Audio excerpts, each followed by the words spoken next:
A história de Moisés na Netflix. É isso que essa série da Netflix está querendo apresentar. Com a opinião de vários teólogos e vários pesquisadores diferentes, historiadores e egiptólogos ao redor do planeta, eles trouxeram uma visão de Moisés única e muito boa para se assistir. Vou fazer aqui minha análise dessa série, se ela é boa, se não é, se é construtiva, se não é, quais são os pontos negativos e os argumentos que a gente tem que ignorar da série. Logo no início ela deixa bem claro que se trata de uma dramatização dos eventos ocorridos na Bíblia. E o mais legal de tudo isso é que ela já deixa claro que ela não focou em um só tipo de religião, porque é legal como eles abrem o seu olhar, como eles abrem sua visão a respeito de Moisés ter sido um cara presente em 3 tipos de culturas diferentes hoje em dia. Na religião judaica, na religião cristã e na religião islâmica. Sim, ele está no Alcorão e ele tem uma presença muito forte e importante no Alcorão. A parte 1 da série já começa ali contando a história de Moisés de uma forma um tanto quanto diferente. Ao contrário das outras que se inicia já com Moisés bebezinho lá no Rio Nilo, sendo levado pelo Rio Nilo, essa série já inverte a situação e começa a contar a história de Moisés já adulto. Um egípcio que já tenha sua maturidade, já cresceu, já estava bem fundamentado. Aviso de spoiler, eu vou dar vários spoilers aqui sobre a série, então se você não assistiu e quer assistir antes de tomar esses spoilers aqui, eu recomendo que você assista primeiro a série e depois volte aqui para ver o vídeo. Caso você não queira spoiler, eu vou fazer uma análise primeiro, sucinta, até esse tempo aqui do vídeo, vai ser só análise sem spoiler, e aí depois desse tempo vai vir o spoiler sobre a série, tá? É legal como eles demonstram que num contexto geral, a série ela traz pontos bem específicos sobre a questão das pessoas que fizeram parte da história da vida de Moisés. Como, por exemplo, as mulheres que fizeram parte do parto de Moisés e a importância que elas têm. É muito legal isso. Eles vão falando sobre a mensagem que os textos queriam passar na época. Eles falavam sobre como as pessoas enxergavam Moisés e eles dão uma reflexão sobre como o povo judeu enxergou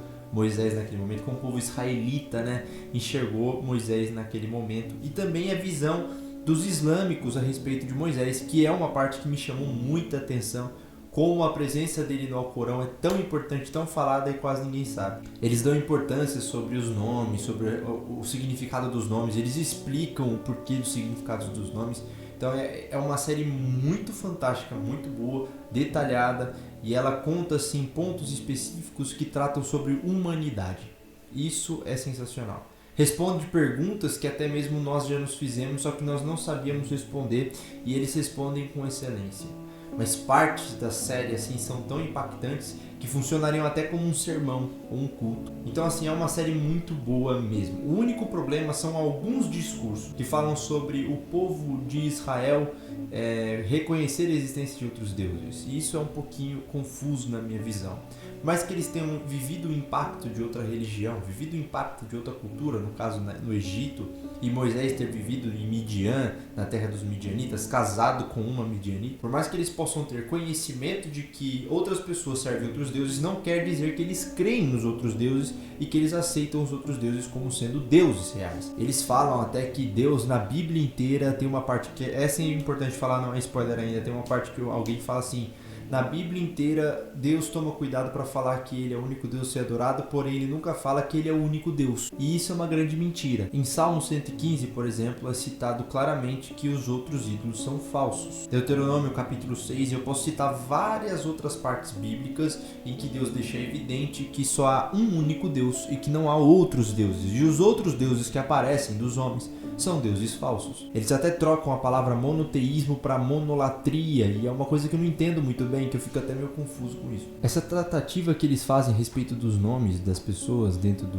da série é muito interessante, e a gente até aprende muito sobre os personagens que eles estão querendo narrar. Eles tratam Moisés como um personagem humano acima de todas as coisas. A maior parte das vezes que a gente escuta uma pregação sobre Moisés é sobre milagres, profecias, grandes eventos, profecias messiânicas, mas a gente raramente pensa na humanidade de Moisés, em quem ele seria, os traumas que ele enfrentava, como deveria ser ele naquela situação em que ele estava, e a série trata disso com excelência e muito bem. Bom, você assistiu até aqui sem spoiler, então a conclusão que eu dou sem spoiler aqui pra vocês é que vocês assistam a série, porque a série é realmente muito boa, tem detalhes muito interessantes, tirando essa tentativa de conscientização da monolatria, essa doideira. Eu acho que é uma série muito boa de se assistir, ela tem um segmento interessante, e eu indico para todo mundo aí essa série se vocês quiserem conhecer um pouquinho sobre Moisés. Lá no nosso curso de análise bíblica capítulo por capítulo, a gente ainda não chegou em Êxodo, mas eu já consegui pegar muita coisa para quando a gente chegar em Êxodo. Então é bacana aí ter essa série como fonte. Bom, agora a gente vai entrar numa parte de mais spoilers da série. Principalmente a gente vai iniciar sobre o fato de Moisés também ter sido pastor de ovelhas. No curso que a gente está fazendo, a gente citou que Abel era pastor de ovelhas e o Senhor Deus tem um apego interessante com essa função de pastorear. Então Moisés também foi pastor de ovelhas durante muito tempo. Quando ele fugiu do Egito, a gente só pensa nele como egípcio, príncipe, não, mas ele fugiu do Egito e viveu como pastor de ovelhas por um tempo. E cita como ele tinha esse problema de personalidade, dele não saber de onde ele era, essa falta de identidade, sabe? Alguém que veio do Egito, se identificava como egípcio, mas dentro de si tinha algo que falava que ele não era egípcio. Porque pensa, eu acho que ficaria notório, fisiologicamente seria notório de que ele não seria egípcio. É uma coisa que você nascer numa casa 100% alemã e você sendo um italiano. É notória a diferença fisiológica da família com a pessoa que está ali sendo apresentada. Então eu acredito que sim, Moisés já tinha uma ciência, ou pelo menos uma ideia de que ele não seria egípcio. Eles explicam por que nós acreditamos que o faraó seria Ramsés. E é muito louco isso, porque na Bíblia realmente não cita o nome dele.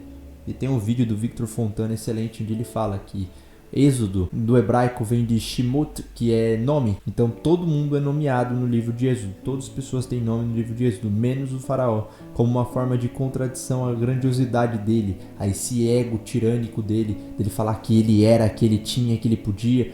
E aí, em contradição a isso, cita-se o nome das parteiras, cita-se o nome de servos, mas não cita o nome do próprio faraó, o grande e poderoso rei de tudo. Bacana como eles fazem uma análise sucinta de Moisés. Eles citam Moisés como resiliente, uma pessoa com conflitos de identidade, uma criança adotada, um criminoso e alguém que viveu no relento por um tempo. E é claro e notório que depois dessa série ainda mais eu aprendi que os erros de Moisés me ensinaram muito mais do que os acertos dele. Então isso é sensacional. Vocês não têm noção de como absurdo é sensacional o conhecimento que essa série passa. Eles citam também a importância das parteiras, a evidência dessas parteiras. Sifrá e Puá, que foram as parteiras de Moisés, que talvez nem tenham sido israelitas, mas que elas fizeram parte e tiveram força para se rebelar contra esse império que seria o Egito. E é legal como eles citam a importância dessa rebelião. E tem uma frase muito interessante que eu guardei na série, que talvez a redenção humana se inicie em grande escala quando as pessoas têm coragem de se rebelar para ajudar outra pessoa.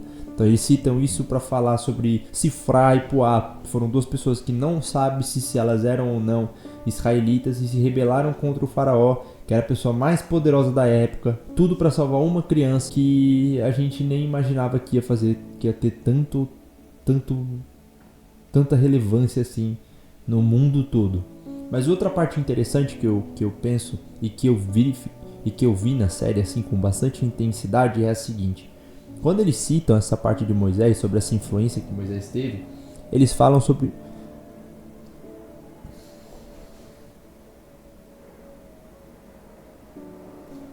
Eles falam e citam uma passagem do Midrash também. E para quem não sabe o que é Midrash, Midrash é um texto de tradição oral, de partes ocultas da Torá. Então a Torá são os 5 primeiros livros nossos cristãos, são o Pentateuco, e dentro dessa Torá existem algumas explicações ocultas que foram passadas de pai para filho, que não estão no texto, e que o povo de Israel manteve por tradição oral durante séculos. Existem muitos aprofundamentos interessantes na série, eu até recomendo que vocês vão atrás para conhecer um pouco mais sobre a história e sobre esses argumentos que estão meio que ocultos no contexto geral. Mas é assim bem interessante de se pensar como os hebreus reagiram quando Moisés chegou falando que ele seria o profeta libertador de todos eles e para onde isso iria e como isso findaria. Então sim, eu falo que é uma série muito boa, que dá para você assistir tranquilo, que não tem muita discrepância do texto bíblico, tirando essas ideias doidas que eles querem apresentar a respeito da monolatria. Eu acho que é uma boa série sim e top de se assistir, recomendo 10 de 10. Pra mim, se eu for dar uma nota sobre isso, eu acredito que eu dou uma nota 8,5 por aí, porque realmente trouxe muito conteúdo histórico misturado com bíblico. Eles fizeram uma mistura fenomenal para apresentar a história de Moisés. Muito obrigado por ter assistido esse vídeo, espero que vocês tenham gostado. Já vou convidar vocês também para participar do nosso curso de análise bíblica capítulo por capítulo por apenas R$29. Esse curso por R$29 ele está sendo vendido nesse valor porque 80% dele é doado para instituições de caridade. Então é um trabalho que vai ajudar o canal e também vai fazer uma missão na sociedade. Então eu espero que você tenha curtido esse vídeo, que você possa apoiar a gente de alguma forma. Aqui no link da descrição tem alguns livros que nós indicamos para você ler a respeito do tema.